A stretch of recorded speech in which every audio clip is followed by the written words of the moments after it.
here, so... Oh, he topped it. He cold topped it. Okay. Gotta get up. Yeah. 8 iron. Oh, he shanked it. Oh, look at that line, ladies and gentlemen. Oh, boy, is he out of sync. Welcome to the Bogey Boys podcast. You're joined here by Kevin and Mark, and we've got a special guest all the way from USA, Mr. Hudson Swafford. How are we, brother? Hey guys, how are you? Appreciate having me. How's the weather over there? Terrible. Oh, the sun, can't you see the sun shining? Yeah. The sun looks good. The sun looks good inside that house. Perfect. Okay. Is the beer cold though? That's what really matters. Listen, brother. There we go. There we The beer go. is always Have you cold. got a beer on you there? I don't have a beer yet. It's a 150 here, so Hey, well, it's approaching that time. It's drinking time somewhere. Yeah, that's right. That's right. We're on UK time as we speak. Perfect. Fantastic. Appreciate you taking the time to speak to us. I know you've got a busy schedule over in the USA at the moment, playing on the PGA Tour. Yeah, it's been busy. Played the last 3 weeks. I got next week off, which will be kind of nice to kind of regroup after a long 3 weeks, and then I'll play waste management. Then I'll go home for actually a few weeks. So I'll have a few weeks off there and get ready for the Florida swing. Florida swing, yeah. Because the WGC now is over, not Mexico no more. It's over in Florida. So there's a good build up there before the Masters, isn't there? Yeah. Yeah. And I mean, I grew up in the Southeast and on Bermuda grass, so I mean, it's kind of a homecoming for me. There you go. Yeah, there you go. Plenty. We've just been looking there, and it's actually a day after your first PGA Tour win, which was yesterday in 2017. Yeah. No, we've done our research. You know what I mean? Perfect. Yeah, somebody actually sent me a video clip of winning on this day or whatnot, and I got a nice chuckle out of it. Amazing. But too bad I'm sitting at home here today. Yeah, perfect. So obviously the professional route that we're doing at the moment, obviously you're our first American guest. So again, appreciate you taking the time to speak to us. But a lot of our listeners are UK based, and they're understanding the route to go from the amateur level and what it takes to become a professional following the UK scheme. But obviously it's great to get you on and give you insight. You've reached the elite level in America. So the idea of the episode is just to get some insight as to what it takes to get to that level and what you've been through and the experience that you've had that could help the next crop of youngsters coming through in America and the UK. In your perspective, what was it that got you into the game to begin with? What was your reasons for starting the game? My dad kind of got me into the game. Kind of started. He was a golfer, and I played baseball growing up and golf pretty competitively. I kind of played it all, but then kind of battled between the two, I guess. And then I grew up in Florida, so the seasons were different. We had fall golf for middle school and high school, and then baseball in spring, and then I'd play both of them during the summer. Yeah. And finally kind of got to a point in middle of high school, about 10th, 11th grade, where I just kind of started focusing on golf. But it was big for me, and what I see now, just let young kids kind of grow up in sports and just anything. It doesn't have to be just golf. I see a lot of parents just focusing on golf sometimes. Gets a little too golf specific and can get burned out. Yeah. So, growing up in the sports environment and just learning how to compete, learning how to win, that was big for me. And, I didn't get too burned out on it early on. And then, like you said, I went to college over here at University of Georgia and got a lot better at golf because I was surrounded with unbelievable players, and everybody from my team, except for about one guy, is on the PGA Tour now and has won on the PGA Tour. So wow. It's pretty crazy feat, pretty phenomenal deal, honestly. We'll talk us through that. Yeah, talk us through that experience then, because obviously, as you say, there's an unbelievable caliber of golfers that you've come through in the American college program. So what's that like over in America? Because we've got nothing like that in the UK, and the only way that any of our guys can get over there and do that is through the scholarship route and come and be a college athlete. So what's that like over there in America, and how did having that caliber of player spur you on to be where you are now? Yeah, it's amazing. It's, I mean, you're traveling with, 5 of your good friends that you're competing every day with, trying to get better. And then, I mean, going to the University of Georgia, we always played the top events in college. So I was very fortunate there. And, flying around the country playing in big events, and you're always playing against the best talent, and it's going to make you better. Yeah. But also had a fun experience. I actually was there for 5 years. I had shoulder surgery my 4th year, and Georgia had to finally kick me out of there to leave. So I wanted to stay as long as I could. The beers were definitely cold in Athens, so I definitely wanted to stay there as long as possible. Definitely. But, no, it was great. University of Georgia, gave me the pathway to the PGA Tour. I met my wife there. So it's given me a lot of joy. I'm a huge college football fan. We got a great college football program. So it was, days that I would never take for granted. And I encourage anybody that can, go and play college golf. It doesn't even have to be at the biggest level, but you're going to get to compete with some friends. Golf will be fun. But you get to keep on competing throughout the year, and it's on somebody else's dollar essentially. Definitely, yeah. So you're going to play essentially free tournaments and getting these valuable lessons each and every week, trying to win in competition. Yeah. And I mean, you don't have to play at the biggest school. I mean, just going out and just competing and learning how to win is the biggest thing. In the actual University of Georgia there that you went, who else was on the team with you there when you mentioned a few of the PGA Tour winners?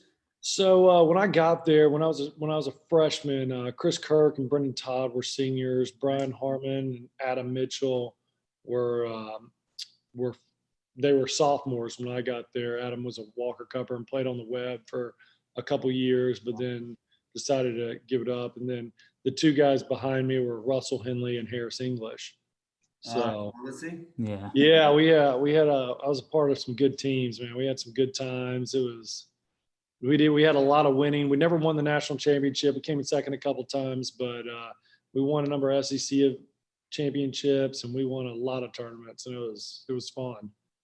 No, it's cool. But me and Mark both went to college in England here, both like golf, like orientated sort of thing. And obviously we went there with the full promise of wanting to be professional golfers. And obviously we didn't actually become professional golfers because of obviously drinking and women and all sorts of things. So like, how did you keep focused in college? There's some distractions. The college films with the beer pong and all that sort of stuff. Focused through college to bring yourself out. Was it dedication, or were you just naturally good at golf? It was tough. I'm not going to lie. Yeah. I like to have a good time in college. Definitely, yeah. Definitely. But you had to kind of it was just management, time management. Yeah. I mean, there's a time and place for everything. That's the same out here. But yeah, you got to pick and choose because the game's changing fast. I think when I first got on tour, I just turned 26, and I mean, the average age was probably 32. This is my 8th season on tour, and I'm 33 now, and the average age is probably 26. So it's like totally flipped. And I mean, the game, as you guys know, is changing quick. I mean, what Bryson's doing is pretty impressive. And a lot of guys are kind of chasing that distance thing. And, I don't know how it's going to really be in the long run for, injuries per se. Yeah. But it'll be interesting. But the game is definitely changing quickly. So we'll talk about Bryson there, obviously, without jumping too far ahead. So what's your opinion on it? Is that something that you're working on, using the speed sticks? Are you looking at increasing speed, getting further distance? How's that incorporated into your practice? Not really, honestly. I'm not really chasing it. I've always kind of been a longer driver. That's kind of my strength, is my driving. In 2014, 15, I was like right around like top 12. Now I'm not even close. I mean, everybody gets far. So, I mean, I feel I'm not going to sit here and say I'm a bomber, but I hit it far enough. Like I know my yardages. If I start chasing distance, and I really don't want to get hurt. I've struggled with some injuries too. So I mean, I feel like I have enough speed. I want to just kind of maintain there. So I'm not. Yeah, you always want to hit it farther, but Yeah, the same grass with isn't. what you've got. Yeah, It's, So it's just you can pick and choose your battles. I'd rather just have Phil Short game essentially. yeah, that's it. Everyone would like Phil Short game. Yeah. Yeah. But we like, interesting you talk like you're not getting involved in the Bryson buzz, because obviously, as you know, like we've been reporting on all the PGA Tour and the European, and the longest hitter rarely wins the tour. Obviously, Bryson won the US Open, but he rarely does. So, what are you just focus on your strengths and play to how you're playing and going forward? Absolutely. I mean, that's what people need to do more. I mean, you're going to get if you're a guy that lives in the mid 160s and you're trying to get mid 170s, you're going to get injured, and that's going to just throw everything off. It's like, just do you got to be good at what you're good at and just really hone it in. And I mean, trying to do something that somebody else does, I mean, you're not built the same way. You don't move the same way. Some people are better in just different, aspects of the game. That's just part of it. But you own what you do and believe in what you do, then you're going to make it a lot farther than trying to do something that somebody else is doing. Yeah, brilliant. So obviously, just going back there to your college experience, you left college in 2011, I believe, and then what was the transition like to professional? So, is there a natural progression from the level that you played at D1 in the NCAA? Is there a natural progression to say, look, when you finish school, this is what's planned ahead for you, or did you have to figure that out for yourself? Yeah, I mean, you go from your coach being kind of your travel agent, traveling with your buddies, to you're on your own. Like professional golf is pretty lonely. People don't see that part. Like, you're on your own. I mean, you can have dinner with your buddies a little bit on the road, but I mean, at the end of the day, you're trying to beat your buddy now and for your livelihood. So it wasn't. I was pretty fortunate. I played one summer of mini tours when I came out. I was right on the edge of, receiving some exemptions and not receiving exemptions. All-American at Georgia, and didn't get any starts. Ended up not getting any starts that summer, but, I didn't use it as, something to dwell on. It's more just kind of fueled the fire. And I came out and I learned how to win in pro golf. I made a decent amount of money for that summer on the e-golf tour, and then missed my card at Q school by one that year, but knew I had full Corn Ferry status, which was nationwide back then. Yeah. But knew I was just getting better. I had a better place to play. I had a chance to go to the PGA Tour. Then the next year I won on that tour, but I ended up missing my card. I finished 26th, and it's just like, man, it's kind of tough, miss your card. The grind. One and then finish 26, and it's just like, man, but I didn't know what the PGA Tour was about, at the time, but I know I wanted to get there. That's all I wanted to know. And all I knew. And then the next year, it was kind of a mediocre year, honestly. But then that was the first year of the web playoffs.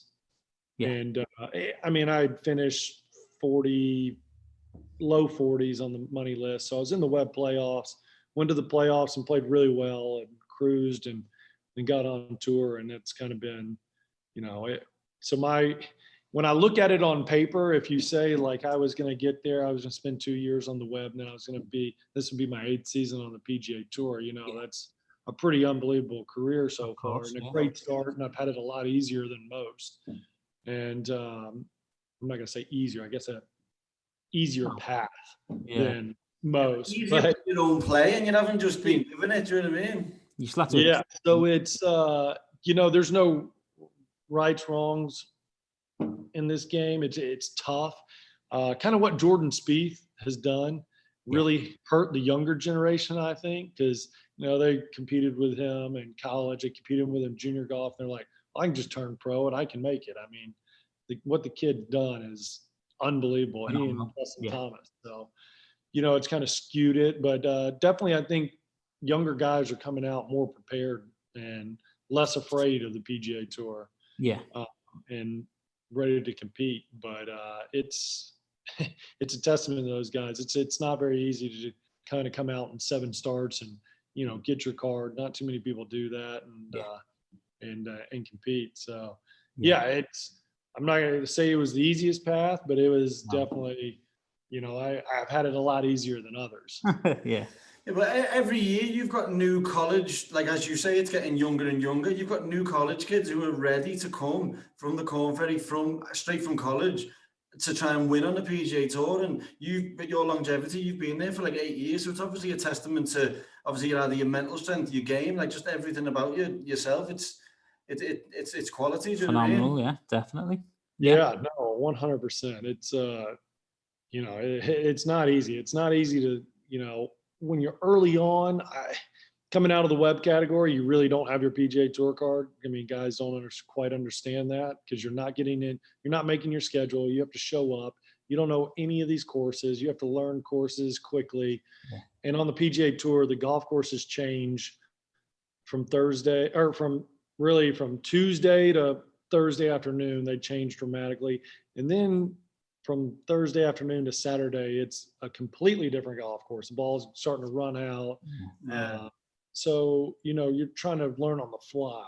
Yeah. And you've never seen these golf courses. So it's tough coming out of that category until you've done it. And, you know, it's probably a low percentage, only probably 6 or 7 guys maybe each year out of that category keeps their card. Yeah.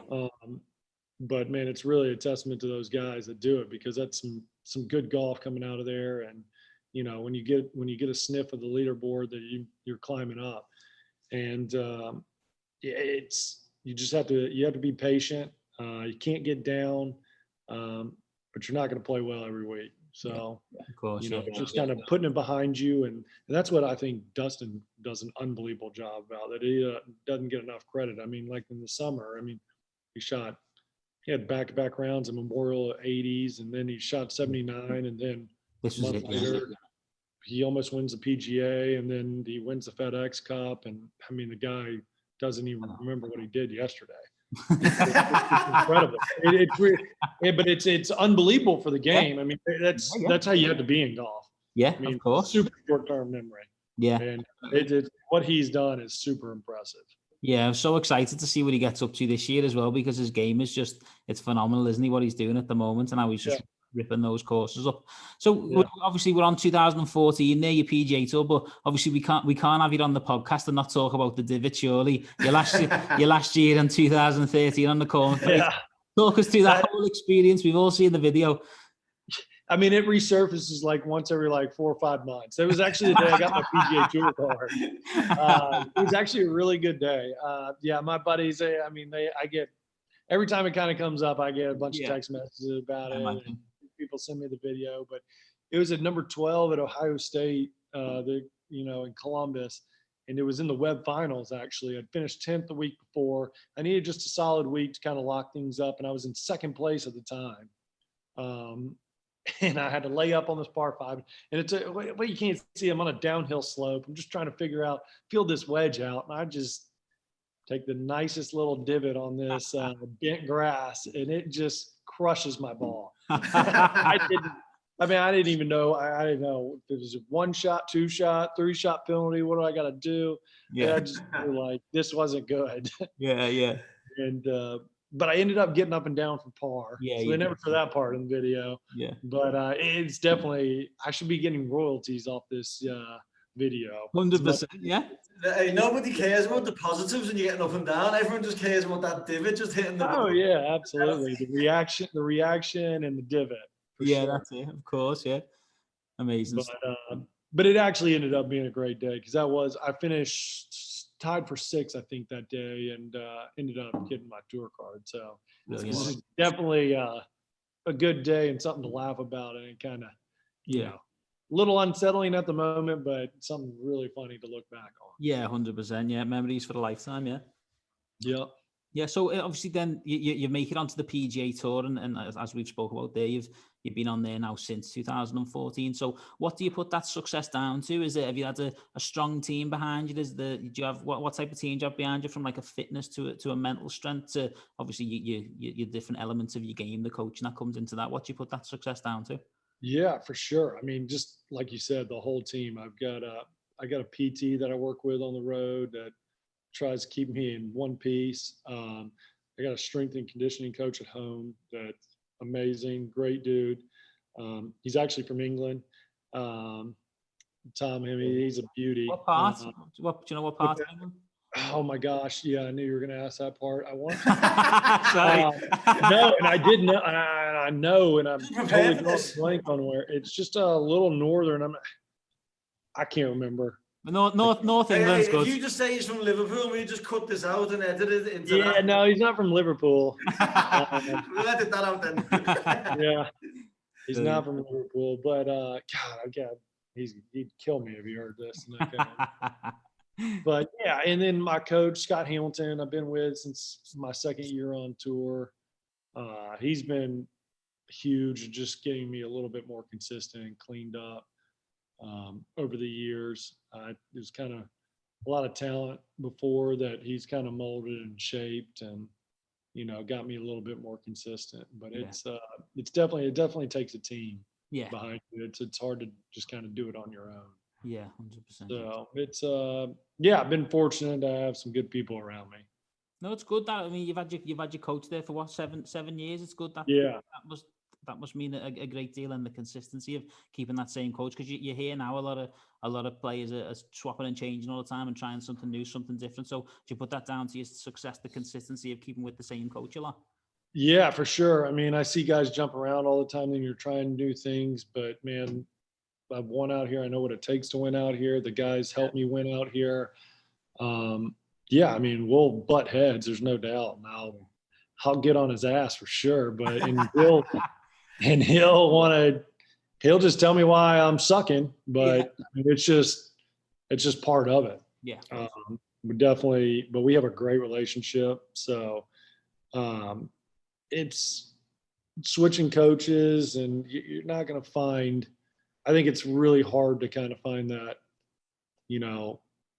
saving grace, just keep on switching. Yeah. I mean, you just got to revert. I mean, golf's just peaks and valleys. You just want to get out of your valleys quicker. It's trust as well, isn't it? Yeah. So it just, switching, I don't think is the greatest thing. But, just trying to go back to the basics. A guy that knows you, seen you when you've had success, seen you when you've been down, and just trying to get back to, what you did while you were having success. And do you have a psychologist that you work with, or like a mental coach as well? Yeah, I work with a sports psych, Brett McCabe out of Birmingham, Alabama. I've worked with him on and off kind of through my career. And I think they're great. Maybe not, you don't have to have them full time, but definitely have people, to bounce your feelings and, how you react during certain different situations and kind of what you're struggling with. And it doesn't even have to be golf. I mean, it can be something just life related that you're really struggling with that just leaks into what you're doing. So, I am a believer in that stuff, and he definitely has helped me out and cleared many issues per se that I've had over the years, but always kind of just working on just, getting better and whatnot. But it's so cliche and saying, this stuff's simple, focus on one shot at a time, trying not to get ahead. But I mean, it's golf. You're sitting on the tough hole. You're like, man, I just need to make par here. I got a par 5 coming up. I can make birdie, but that's the worst way to think. Right. Yeah. So it's just little things, and just, just trying to instill in your brain and the way you kind of go about your business. It just, I think he helps me. I know that. Yeah. Is it for everybody? I don't know. But I'm a believer. That's it. You got it, haven't you? Yeah, definitely. So I see obviously out of the Open, you've never played in the actual Open. I haven't. No. Have you qualified this year for that, or is that still on? I got to stay in the top 20 in the FedEx Cup. In the FedEx, which you So, currently are, yeah. Yeah. So do that. Yeah. Missed about one person in 17. I was very disappointed. All right. Definitely one. I almost went over and just tried to, I was almost going to just come do the qualifying because I definitely want to play in the British Open. I mean, it's fun golf. Actually, my high school coach grew up in Chesterfield. Yeah. In England. So we went over there when I was in high school. We played some matches during the summer and against a couple other local high schools. Went to Royal St. George's, where Davis Love almost won that year, but I think ended up being I think it was the year Rich Beam won, 2003 maybe. That's what it is this year as well, isn't it, St. George's? Yeah, it's there this year, and then but played Hoylake and Liverpool and played kind of all over the country. Yeah, and it was great. It was an unbelievable experience. So yeah, that's definitely one event that I want to play and play many times. Push forward to, and obviously it's Ryder Cup year this year as well. What are your thoughts towards the Ryder Cup and things like that? Is that one of your main goals for the year? Absolutely, yeah. I mean, team golf, represent your country. I mean, there's nothing better, and especially, I mean, doesn't matter where it is. I mean, with the fans, I think I love watching the Ryder Cup. Yeah. The President's Cup to me just still doesn't. Not that I wouldn't want to be on a President's Cup. Doesn't have the same feeling, obviously. Yeah. But man, the Ryder Cup, it's a fun event to watch. I can't even imagine being a part of it. Yeah. It's definitely a goal always to make it one of those team events. It would, playing with your buddies that you're trying to beat up on all year long. Yeah. And get to play alongside with them and try to beat the other team. It'd be fun.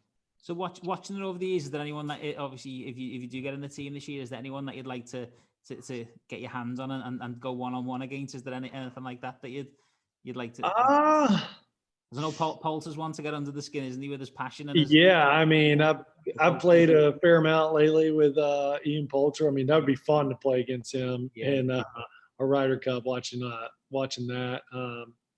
I'm actually pretty good buddies with Graham McDowell. I'd like to play against him. Tommy Fleetwood, he's a beauty, great dude.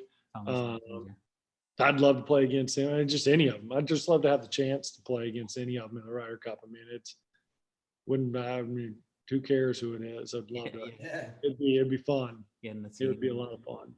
Moving on then, as your career's progressing, then what was like to talk to you about the Masters in particular? Obviously, what's that? Because that event's like no other. I imagine we're just talking as spectators here, not as people with any experience. But obviously, as a player who's been there and played in the Masters, what's that event like compared to others? Is that like we see it like no other? It really is. It's kind of like my Super Bowl. Obviously, growing up in the Southeast, going to Georgia, which was 2 hours from Augusta. It's it for me. That's the biggest event for me. And playing in it, participating in it, it's truly amazing. I mean, I have a bunch of friends and family from that area, and plenty of support there. But it's fun. You don't even realize that place until you actually set foot on it, like what it's all about, how hilly it is, how crazy the greens are. Yeah. TV doesn't do the place justice, but it is a very special event. I think they treat, their patrons and players. It's just so different just being there. TV, like I said, they don't put a ton on TV for that event. Yeah, it's really like the back nines kind of, but it is. It's like somebody the eighth hole. I went in 2018, and what I realized was the 8th and the 10th. You don't actually get the justification of the slope of how high you're hitting over that hill on 8, and on 10 how downhill it is. You can't even comprehend it, can you? Until obviously you've played it. I've only walked it. Like, people have no clue. And the sections of the greens are so small, and the golf course has gotten so much longer over the years. Even when I was playing it in college, we would go every year and play it. But man, you feel like you're standing on the side of the hill on your head, trying to hit a 6-iron to a little, 6x6 area. Yeah. With the wind. But it's an awesome golf course. It's an awesome test because it's truly fair. You're going to hit a lot of golf shots that go close there when you using slopes, and if you miss it in the right spots, you can use slopes to get the ball funneling, really close. But if you miss it in the wrong spots, it's such a second shot golf course. If you miss it in the wrong spots, you have no chance, literally no chance. And it makes it fun. If you're controlling your golf ball, it is a fun place to be, and especially during the Masters, because whether it's a 5-foot putt for a bogey or 5-foot putt for a birdie, you hear roars all through the pine trees, and there's just no place like it. It's it does with big crowds, and hopefully this year, I know it's not going to be as big as it was when I was my first year there in 2017, but hopefully there's still some patrons there this year. Because without them, man, it's not the same experience. It's amazing the amount of respect that each fan has got, because you can get, as a fan, you can get your own, obviously but you can get your own chair. You place it on like hole 6, halfway down the fairway with your name on it, and nobody touches it. Like, it's your chair, and the respect is given to that chair. Oh yeah, it's crazy, isn't it? While you're going to get like 5 or 6 beers at a time, and the rest. Super nice. I've been on that part too. I would go to college and go to the Masters, whatnot. But man, it is just a cool place. It is. I mean, the crowd is so electric. Golf course is in such good shape, and you can see a lot of creative things. And I mean, guys are making eagles. Guys, you see it all there. If you play pretty well, you're rewarded there. Unlike, you go to a U.S. Open and you're just fighting and scrounging for your life to shoot even par, and which is unbelievable. But, I like when you hit a good shot, you're rewarded, you make birdie. As opposed to just, fighting the whole day to just try to make pars and hit in the middle of the green. So it's definitely a fun championship, and there's just a mix of everything. And so comparing that to the other majors that you're playing, like obviously the US Open and the US PGA, how do they compare? In obviously not. You've already said that's like your Super Bowl. There's no comparison, but just from a playing ability and the difficulties, what's a US Open and a US PGA like to play in? So US Opens are they're mentally just draining. It's a long week. You almost need like a week off before and after. They're tough. They're brutal. The second you get impatient, you're going to get penalized. Normal tour events, if you kind of short side yourself, you can kind of get away with it a little bit. US Opens, now you can't. It's just brutal. And then PGAs, you've seen PGAs. You can go low in PGAs. They do play tougher. I feel like you need to be a little bit more aggressive in most PGAs, just because the scoring can get a little lower. Just because it used to be at a warmer part of the year, later in the schedule. Now it's kind of moved up, so we'll see how that changes that. But it's set up for. I feel like PGAs are set up for longer hitters. In years past, usually longer hitters have won. US Opens, kind of anybody can win. It's a survival test. That's kind of how I describe that. PGA is probably more the birdie fest of all the majors. They're not easy. It's not easy by any means. No. And then the Masters is just kind of a knowledge test. How you just kind of plot around the golf course. You see guys 60 years old making the cut, right? And of course, and I've only been a spectator for the British Open, so I'd kind of say the British Open, it's similar. It's just kind of a battle, and knowledge, using the contours of the golf course to, get the ball around. I have played links golf, so you can be creative. I feel like the most creative person usually wins that week. Which is good, because that kind of brings, just different aspects of the game, and kind of show, and people in Europe, they understand like the creativity that goes into links golf, which is over here, we're hitting it as high and as far as we can, and it lands on the green and it's spinning back versus running along the ground, keeping it low and trying to avoid certain areas, but using, contours of different slopes to, get it close. Yeah, of course. But it's a little different over here. So it's, I can't wait to play my first British and play a little links golf for in competitive golf. We can't wait to see you doing. If you'd ever want to come over, and obviously I'm a member of Southport and Ainsdale Golf Club. I'm not sure if you're familiar with that one. It's next to Royal Birkdale. Okay.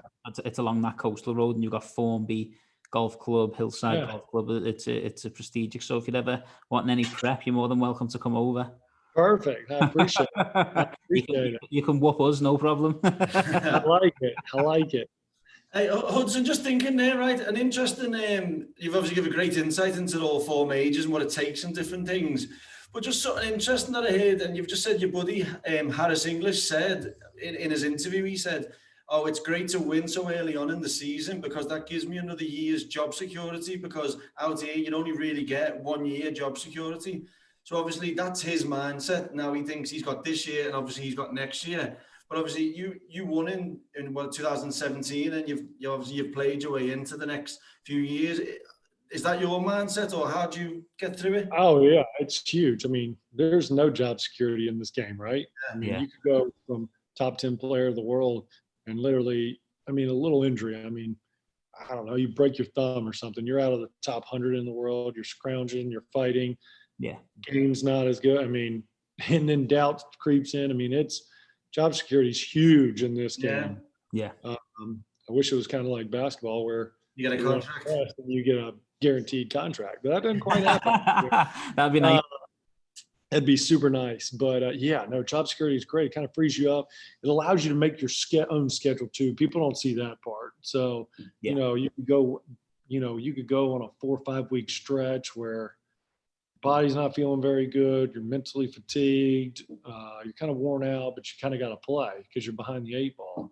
This allows you to, I only like to play like 2 or 3 in a row. Yeah. I don't have to chase it. Yeah. I can do that. And that's why some of the top, players in the world, they only play a couple weeks in a row max, and they're always, physically sharp, mentally sharp when they show up. And that's, being able to set your own schedule is huge. Yeah. And people don't understand that. Yeah. Not chasing it, not, I kind of need to play next week, but I really don't want to. And if you have that attitude going into a week, you're going to have no chance. You're going to struggle. So job security. So winning, I won the 2nd or 3rd event of the year. So I get, essentially a 3-year exemption. I get this year, next year, and then the following year, because it's a 2-year exemption. So it's unbelievable. Fantastic. And to me, that's just, I've obviously watched PGA Tour and watched European Tour like for X amount of years. Like I've never heard anyone mention the word job security. It was just so interesting, and then to see he was your buddy, just to get like a bit of insight into it. Yeah, you don't want to think about that, but I'm not gonna lie, I'm not gonna sugarcoat it. It's hard to win on either tour. I've come over, I've played in the French Open. I've played on the European Tour. So it's, winning is very tough anywhere. I don't care where. Yeah.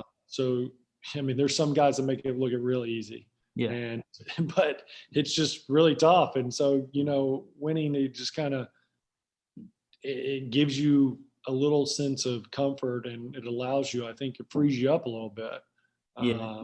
So you can think about it however you want, whether it frees you up or, the job security, then that ultimately frees you up. So it's huge. It really is. It's amazing what you say there about obviously you coming over and playing on the European Tour, because looking now at the HSBC Abu Dhabi, that's being played on the European Tour now, and you see the top 3 names in the leaderboard going into Sunday. Rory's first, Tyrrell Hatton's second, Tommy Fleetwood's third, all players who play regularly on the PGA Tour against the best players in the world. So it's obvious that stands them in good stead when they come over in Europe to be able to be at the top of those leaderboards. And it's just amazing to see how much the PGA Tour has gone on now when you compare that to the European Tour and the levels. Do you have an opinion on that about the levels in the tours or anything? I'm not really. I mean, there's good players everywhere, to be honest. I mean, the game has grown so much, and that was my biggest thing. Like, so I played D1 college golf, and I grew up with a bunch of guys that played college golf, played junior golf with. And then when I kind of got into pro golf, that one summer I spent on the mini tours, there was a bunch of guys that I've never heard of, didn't know, guys that didn't even play college golf, guys that played small, college golf, and they're whipping my ass. Like, I had no clue. So it's like, man, there's people all over the world that you don't know. It's not a given, is it? Yeah, it's not. I mean, it's just guys that people peak at different times. Some people it just clicks later in life. Some people it clicks early in life, and you're like, man, this guy's going to be a world beater on the tour, and he doesn't make it. There's plenty of those stories. So it just goes back to doing what you do well and knowing you and sticking to your deal and just trying to just improve your good aspects of your game and knowing how to be efficient. There's a lot of young guys that probably aren't so efficient and just will hit balls and be out there all day long. But if you can own what you do well, then and you have a lot of self-belief, you're going to make it a long way. Yeah, we hear that. And that's the biggest part. It doesn't matter who you are. It doesn't matter if you're in high school and you're an 80 shooter and you want to stick with it and get better. I'm not going to say that you don't have a chance to make it on the PGA Tour. Yeah. You're always going to have a chance if you want it bad enough. I mean, you can go get it. Yeah. And we hear that a lot on the professional route that we're doing. It's about how you practice, not how many balls you hit. It's being smarter with your practice and doing things that are going to elevate your game to the next level and not just going out there. Because if you grind on the wrong things, I think Jordan Spieth's come out recently and said that he's hit so many balls the wrong way. Now he's got to learn to hit so many balls the right way. So it just goes to show, even at that level, you can get caught up with just grind and not being smart. Is that the advice that you give then to anybody listening and wanting to make it? Yeah, 100%. And I'm guilty of that. I mean, I love to hit balls in college. That's all I wanted to do. I never really worked on my short game. I hit a bunch of wedges. I loved hitting wedges, but I didn't work hard enough on my short game. And I finally have gotten way better with my short game since then, but I've learned how to practice it. And it's tough at a young age. I mean, everybody wants to just hit drivers, see how far you can get it, right? Yeah. Hit balls. That's what you do on every hole. Yeah. And so, but it just, you need to be diligent about how you practice. And I think playing more than just standing on the range is a big thing. Because then you're not going to hit every shot perfect. I mean, you're going to hit it in the trees. You're going to hit it in the water. You're going to learn how to deal with that. Learn how to, hook it out of trouble, slice it on the greens, learn how to score. Yeah. That was the biggest thing for me growing up. I had a guy just outside my hometown that I worked with in Thomasville, Georgia. And the guy just taught me how to score. Like, I mean, he hit it all over the map and he would just get it in the hole quick. I mean, it wasn't me. It wasn't perfect. It wasn't perfect, but he would get it in the hole. I mean, and that's kind of what he taught me. How to get it in the hole quick. Yeah. Amazing stuff. So going forward, then obviously, like the PGA, what's next in the life of Hudson? I got a week off, which would be nice. Kind of reset mentally and physically, and then I'll play Phoenix Waste Management.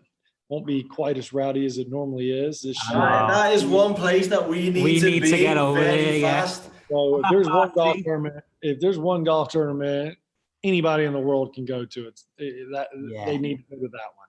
Yeah, it is. They do an unbelievable job. They put on quite a show. It's truly amazing. It's on the bucket list for sure. Yeah, it is. It's fun.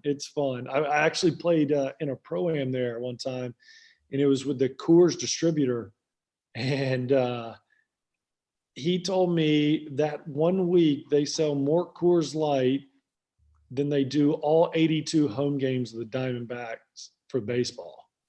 And I was just like, there's no way, no chance for 1 week. They said, and I mean, it is crazy. It is, Yeah. I can't even describe it. I was in the second to last group on Saturday last year and played in the last group on Sunday. And it was Saturday. Saturday's probably the biggest day. Sunday, usually the Super Bowl always. So the crowds were a little less. But man, Saturday, I think last year there was like 180,000 people. Wow. So it's electric. The whole back nine is just one big party and chaos. So if there's ever an event that you guys, come across the pond to, that I'd highly recommend that one. We'll be there one day. Are you one of them who's like, come on with the crowd, or are you? Yeah, a little bit. Yeah, I mean, you just have to embrace it. It's tough though. I mean, when you're playing good golf, that's a great place to be. Because if you're playing bad golf, it's the most miserable tournament. Yeah. Oh yeah, you get booed. I mean, You'll be all I over. missed the green on 16 on Sunday and got booed. I'm trying to figure out. And what people don't see, I mean, this green is tiny, and you're sitting back there like 175 yards. It's not that short, and there's a lot of slope in it. So. And if you hit it left, I mean, you're probably 15, 20 feet below the green. So it's not like a simple little bump and run. I mean, you're flopping it up off this terrible lie. I mean, it's a good hole. Yeah. People throwing beers and everything. So it's chaos. It's fun though. It's a good one. You mentioned the Super Bowl there. So who's your team, Hudson? Man, I'm not a diehard NFL guy. I love watching Georgia guys. Yeah. But if I had to pick a team, it's hard. Atlanta Falcons, or I've started ever since I moved to St. Simons, which is about an hour north of Jacksonville. I've kind of started following the Jaguars. Yeah. So, but the only reason I ask is I follow the LA Rams. I went over when I was younger and done a golf scholarship in St. Louis when it was the St. Louis Rams. So okay. I've followed them, and I've brought it home with me, and now obviously the LA Rams. So yeah, perfect. Yeah, I love it. I'm such a big college football fan and Georgia fan, and we play in the SEC, which is huge college football. Yeah, massive. That I've never really gotten diehard in NFL. I don't know. I love cheering for like guys that I went to school with that play in the NFL, or some big guys that come out of Georgia. So I like watching the Detroit Lions with Matt Stafford as a quarterback. I mean, Cincinnati always has a bunch of Georgia guys. The Patriots have a bunch of Georgia guys. So I enjoyed cheering for those guys. Yeah. But just not diehard on a team. I guess if I'm going to be on a team, it's where my money is that Sunday. Definitely, yeah. So yeah, that's who I'll be cheering for on Sundays. 100%. So with it being Ryder Cup here, just a quick question: do you have a particular best Ryder Cup moment? Ooh, I grew up a big Davis Love fan in the Southeast. I mean, model American golfer, right? The All-American dad.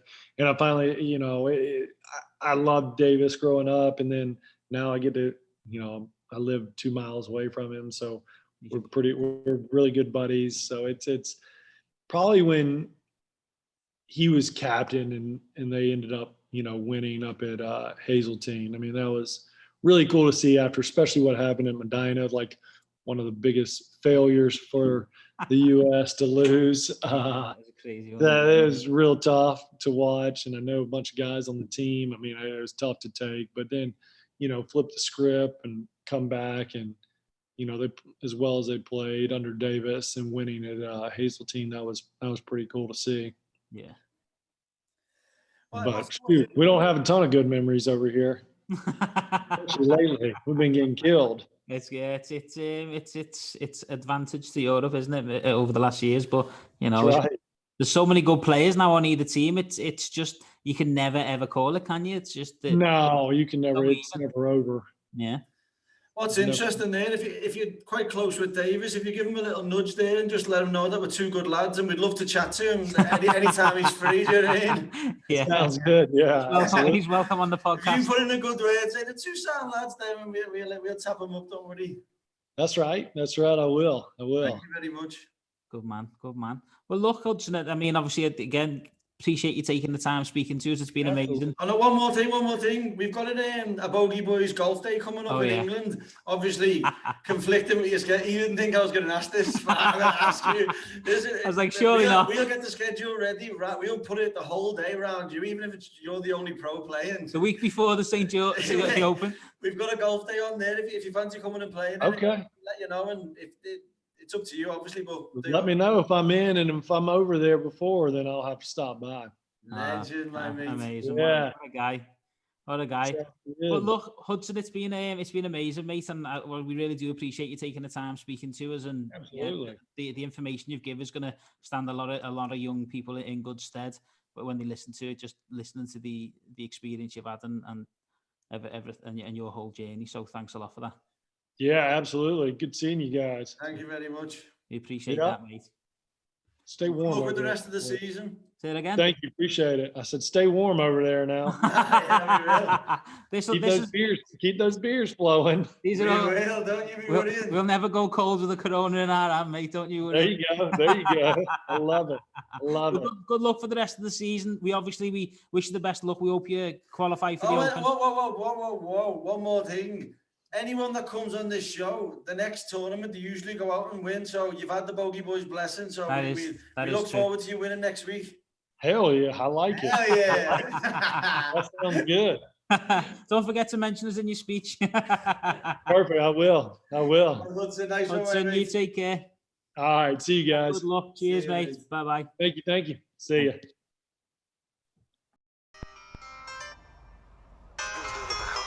Right here, so we topped it. He cold topped it. Okay. Try to get up. Yeah. 8-iron. We shanked it. Oh, look at that line, ladies and gentlemen. Oh, boy, is he out of sync.